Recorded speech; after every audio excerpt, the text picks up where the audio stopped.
In the brutal calculus of submarine warfare, there is no room for sentiment. A U-boat captain's job is singular and ruthless.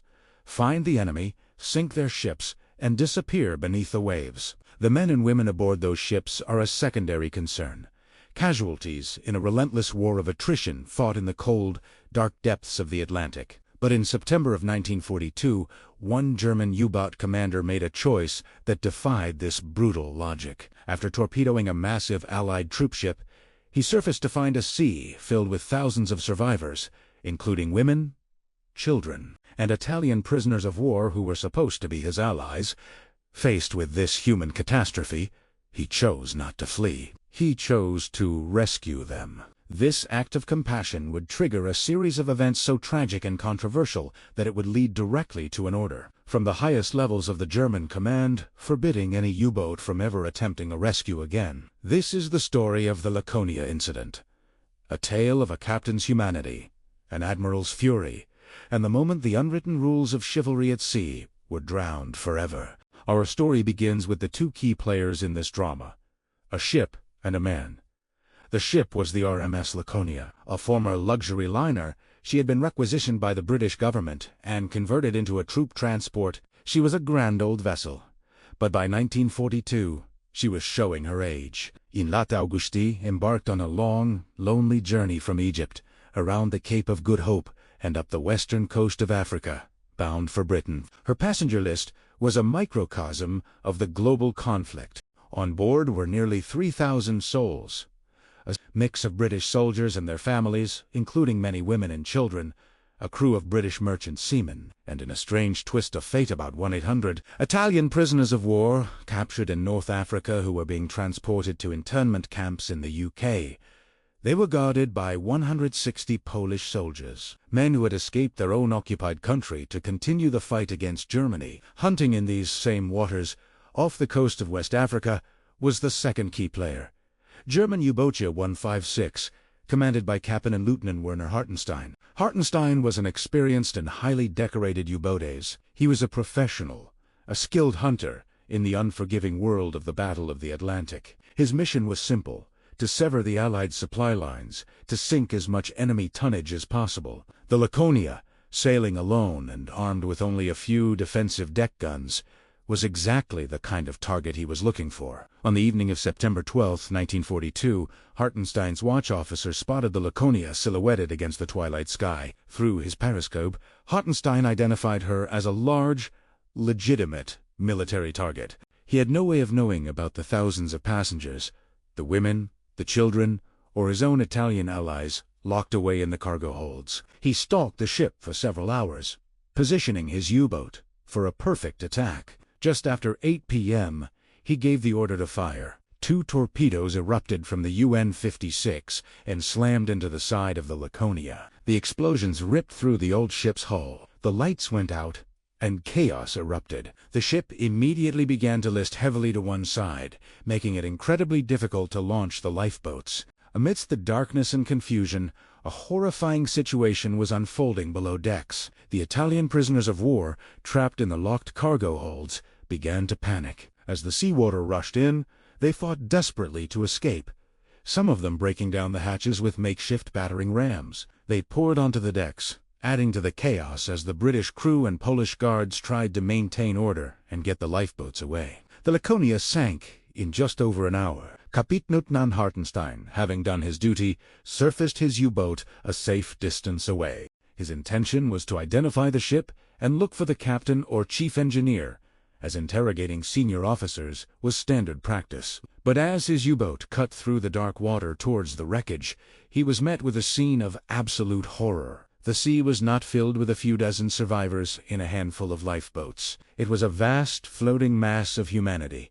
Thousands of people clinging to debris, crying out for help in the oil-slicked water. Then, Hartenstein's crew began to hear something that chilled them to the bone. Amidst the English cries for help, they could clearly hear Italian voices, shouting in terror. Hartenstein realized with a sickening certainty that he had just sent nearly 2,000 of his own allies to the bottom of the ocean. His duty as a German officer was to disappear into the night and leave them to their fate. A U-boat on the surface was a vulnerable target, and his primary responsibility was to his own boat and his own crew.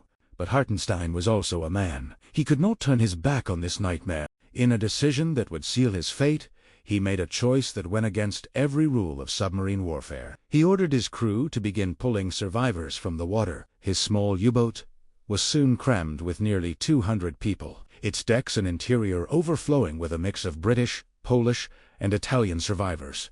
He then did something even more unprecedented. He used his radio, a move that would broadcast his exact position to every Allied ship and plane in the region, to send out a message. He transmitted in plain, uncoded English, on a channel used for international communication.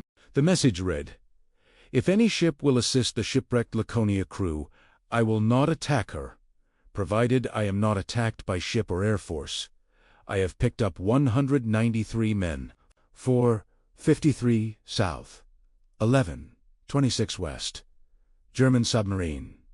He was offering a truce. He was declaring a small zone of neutrality in the middle of the Atlantic, hoping that the common law of the sea, the sacred duty to rescue those in peril, would override the hatred of war. He also contacted the headquarters of the U-boat command in occupied Paris to inform them of the situation. The head of the U-boat fleet, Admiral Karl de Nitz, was a hard-nosed pragmatist. He was furious. He knew Hartenstein was putting his boat and the entire German war effort at risk, but the situation was complicated by the presence of the Italian prisoners. He couldn't simply order Hartenstein to abandon his own allies. Reluctantly, Dunetz ordered 2 other U-boats in the area, U-506 and U-507, as well as an Italian submarine, the Kapitänleutnant, to race to the scene and assist in the rescue. He was committing for submarines, some of Germany's most valuable naval assets, to a humanitarian mission. For the next 2 days, a strange and fragile peace held. The 4 submarines worked together, collecting hundreds more survivors from the sea. They crammed them onto their decks, towed lines of crowded lifeboats, and provided what little food and water they could spare. The decks of the German U-boats were a surreal sight. German sailors tending to wounded British soldiers, sharing cigarettes with Italian prisoners, all united for a brief time against their common enemy. Hartenstein even had his crew fashion a large Red Cross flag, which he draped over his U-boat's deck gun to signal his peaceful intentions. He truly believed that humanity would prevail. The American military had intercepted Hartenstein's uncoded distress calls. An American B-24 Liberator bomber, flying from a secret airbase on Ascension Island, was dispatched to the area. The pilot of the B-24, Lieutenant James Dunharden, arrived on the scene on the morning of September 16th. What he saw below him was utterly confusing. He saw a German U-boat, clearly marked with a Red Cross flag, with hundreds of people on its decks and towing lifeboats filled with survivors. Harden radioed his base for instructions. He reported what he was seeing: a German submarine engaged in a rescue operation. At the base on Ascension Island, the American commander, Captain Robert C. Richardson III, was faced with a decision. Echnothat U-boats were the enemy. He knew they had been sinking Allied shipping mercilessly. He either did not see or did not care about the Red Cross flag. His orders were simple: sink all U-boats on sight. He gave a direct and unambiguous command to Lieutenant Harden: sink the sub. Aboard U-156, chaos erupted. He had no choice but to order a crash dive to save his boat and his crew. As the damaged U-boat submerged, the survivors he had just rescued were once again thrown into the sea. The same scene was repeated with U-506, which was also bombed by American aircraft. The other submarines were forced to abandon their rescue efforts and flee.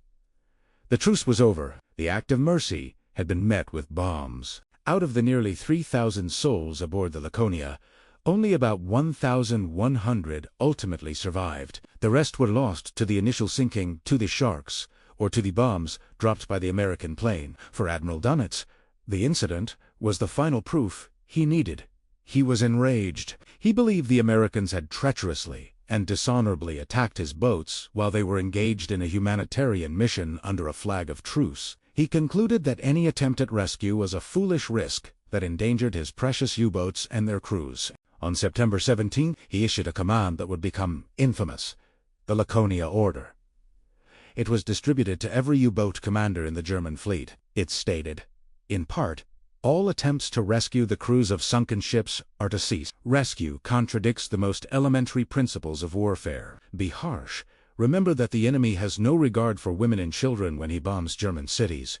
The order effectively criminalized compassion at sea. From that day forward, U-boat captains were forbidden from offering any assistance to the survivors of the ships they sank. The unwritten laws of the sea were dead. It began with an act of conscience from a German captain, and ended with an order that mandated cruelty. Werner Hartenstein, the man who tried to do the right thing, did not survive the war. 6 months later, his U-boat, U-156, was sunk with all hands, ironically, by an American aircraft. The incident remains one of the most controversial of the war, a complex tangle of good intentions, military pragmatism, and tragic outcomes.